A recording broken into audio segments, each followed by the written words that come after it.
Top quality और consistent performance के लिए सिर्फ सिल्वर पंप नाम याद रखना।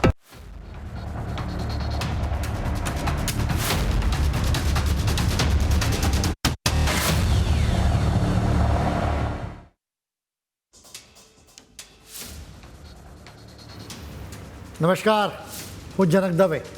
ફૂલ સ્ટોપ ન્યૂઝ એનાલિસિસ પ્રોગ્રામમાં આપનું સ્વાગત છે.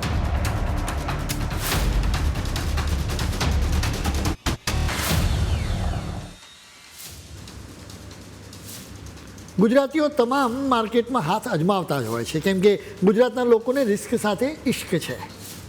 શેરબજારની સાથે સોના ચાંદીમાં પણ ખૂબ રોકાણ કરવામાં આવતું રહેતું હોય છે. સોના ચાંદીમાં રોકાણ કરનારાઓના ચહેરા પર છેલ્લા 2 થી 3 દિવસથી રોનક જોવા મળી રહી છે, કેમ કે સોનાના ભાવ વધી ગયા છે.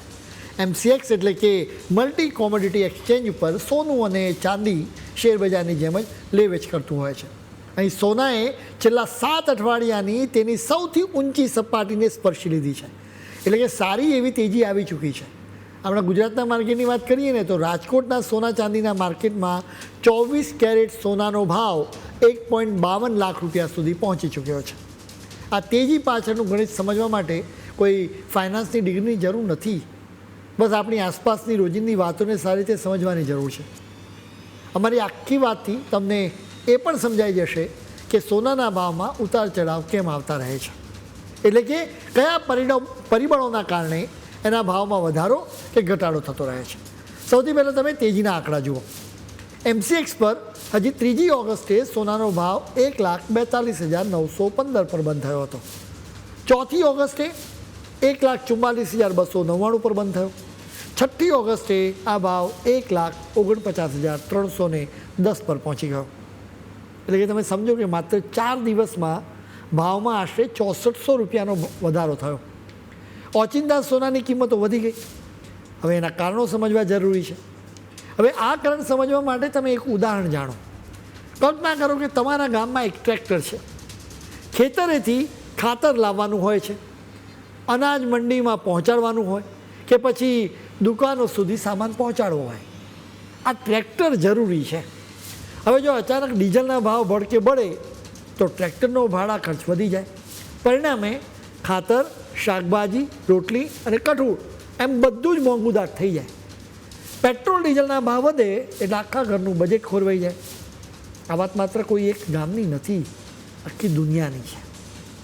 દુનિયાભરમાં વપરાતું મોટાભાગનું કાચું તેલ હોર્મુઝના એક દરિયાઈ માર્ગમાંથી પસાર થાય છે.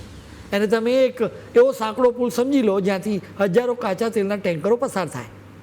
છેલ્લા કેટલાક મહિનાઓથી અમેરિકા અને ઈરાન વચ્ચે લડાઈ ચાલી રહી છે. આ લડાઈના લીધે હોર્મુઝનો રૂટ બ્લોક થઈ ગયો હતો, જેના લીધે કાચા તેલ એટલે કે ક્રૂડ ઓઇલની કિંમતો વધી, જેના લીધે સોનાની કિંમતો ઘટી ગઈ. હવે સ્વાભાવિક રીતે સવાલ થાય કે ક્રૂડ ઓઇલ અને સોનાની કિંમતો વચ્ચે શું સંબંધ છે? કાચા તેલ અને સોના વચ્ચે સંબંધ બહુ ઊંડો છે. જ્યારે કાચું તેલ મોંઘું થાય ને ત્યારે સામાન બનાવવાનો અને મોકલવાનો ખર્ચ વધી જાય, એટલે કે મોંઘવારીનો રાક્ષસ તોફાન કરવા લાગે. ધારો કે તમારા શહેરમાં આજે દૂધ 50 રૂપિયા પ્રતિ લીટર મળતું હોય અને થોડા જ મહિનામાં 60 રૂપિયા થઈ જાય. શાકભાજીથી લઈને કપડાં સુધી બધું મોંઘું થાય એટલે મોંઘવારી વધી કહેવાય. મોંઘવારી વધે એટલે આખા દેશની કેન્દ્રીય બેન્કો મેદાનમાં આવી જાય. આપણા દેશમાં RBI ને કેન્દ્રીય બેન્ક કહેવાય. એમ જુદા જુદા દેશોમાં જુદી જુદી કેન્દ્રીય બેન્કો હોય. મોંઘવારીને ડામવા માટે બેન્કો વ્યાજ દર વધારે. તમે આખી સાયકલ સમજો. યુદ્ધના લીધે ક્રૂડ ઓઇલ મોંઘું થયું, ક્રૂડ ઓઇલના ભાવ વધે તો મોંઘવારી વધે. હવે મોંઘવારી વધે એટલે બેન્કો વ્યાજ દર વધારે. હવે દેશોની કેન્દ્રીય બેન્કો મોંઘવારી વધે તો શું વિચારીને વ્યાજ દરો વધારે છે એ ટેકનિકલ બાબતોમાં અત્યારે આપણે પડવું નથી. તમે વિચારો કે વ્યાજ દર વધે તો તમારી લોનનો હપ્તો પણ વધી જાય. એની સાથે તમે બેન્કોમાં રૂપિયા રોકો તો તમને વ્યાજ વધારે મળે. હવે અમેરિકા સહિત અમીર દેશના લોકો વિચારે કે સોનામાં રૂપિયા રોકવામાં આવે એના કરતાં વધારે વ્યાજ મળે છે એટલે બેન્કોમાં રૂપિયા રોકવા સારા, કેમ કે સોનાના ભાવ ઘટી જવાનું જોખમ રહે, બેન્કોમાં રૂપિયા તો સુરક્ષિત રહે.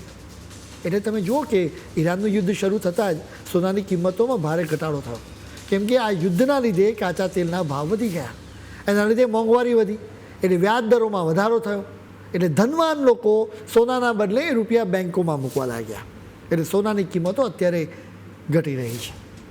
હવે જેના લીધે સોનાના ભાવ ઘટ્યા એ જ પરિબળને લીધે અત્યારે ભાવ વધ્યા પણ છે. તમે જુઓ કે અમેરિકા અને ઈરાન શાંત પડ્યા, તેમની વચ્ચે પાછલા બારણે વાતચીત ચાલી હતી જેમાં પ્રગતિ થઈ હોવાના સંકેતો મળ્યા. એટલે હોર્મુઝના રૂટ પરથી કાચા તેલનો પુરવઠો ફરી શરૂ થયો એટલે એના ભાવ ઘટ્યા. એટલે મોંઘવારી ઘટશે એટલે વ્યાજ દરોમાં વધારો નહીં થાય એટલે અમીર લોકો ફરી સોનામાં રોકાણ કરવા લાગશે. એટલે જ અત્યારે સોનાના ભાવ વધી રહ્યા છે. હવે સોનાની તેજી પાછળ વધુ એક કારણ પણ તમારે સમજવા જેવું છે. આખી દુનિયામાં સોનાની કિંમત અમેરિકન ડોલરમાં નક્કી થાય. ધારો કે બજારમાં 1 તોલા સોનાની કિંમત $100 છે. હવે બે વ્યક્તિ છે, એક અમેરિકાનો છે ને બીજો ભારતનો છે. જો અમેરિકન ડોલર મજબૂત હોય તો ભારતીય $100 સોના માટે વધારે રૂપિયા ખર્ચવા પડે, પરંતુ જો ડોલર નબળો પડી જાય તો એ જ $100 સોનું ખરીદવા માટે પહેલાં કરતાં ઓછા રૂપિયા લાગે, કેમ કે $1 માટે ઓછા રૂપિયા આપવા પડે. એટલે ભારતીય ખરીદદારને લાગે કે હવે તો સોનું થોડું સસ્તું થઈ રહ્યું છે એટલે ખરીદી લઈએ. આવું જ યુરોપ, ચીન, જાપાન ને બીજા દેશોના ખરીદદારો પણ વિચારે છે. પરિણામે દુનિયાભરમાં સોનું ખરીદનારા લોકોની સંખ્યા વધી રહી છે. સોનાને તમે ઘરોમાં મૂકેલી દાદા દાદીના જમાનાની એ લોખંડની તિજોરી સમજો, જે રોજે બરોજ વપરાશ માટે નથી હોતી પરંતુ મુશ્કેલ સમય માટે સંભાળીને રાખવામાં આવે છે. જ્યારે પણ દુનિયામાં રાજકીય તણાવ વધે, યુદ્ધનો ભય મંડરાય કે આર્થિક અનિશ્ચિતતા ઘેરાય ત્યારે મોટા રોકાણકારો જોખમ લેવાનું ટાળતા હોય છે. તેઓ પોતાના પૈસા એવી જગ્યાએ મૂકવા માંગે છે જે એકદમ સુરક્ષિત હોય. સોનાએ સદીઓથી આ ભરોસો જાળવી રાખ્યો છે. આ જ ભરોસો દુનિયાભરની કેન્દ્રીય બેન્કોને પણ છે. એટલે જ તેઓ સતત સોનું ખરીદતા રહે છે. આપણે તો તોલાના ભાવે સોનું ખરીદીએ છીએ, જોકે આરબીઆઈ જેવી કેન્દ્રીય બેન્કો તો ટનના ભાવે સોનું ખરીદે છે. અહીં ડિમાન્ડ અને કિંમતનો નિયમ લાગુ પડે છે. સેન્ટ્રલ બેન્કો સોનું ખરીદવા લાગે એટલે એની ડિમાન્ડ વધી જાય એટલે એના ભાવ વધી જાય. અત્યારે ચીન, પોલેન્ડ અને સિંગાપોર જેવા દેશોની કેન્દ્રીય બેન્કો ખૂબ જ સોનું ખરીદી રહી છે.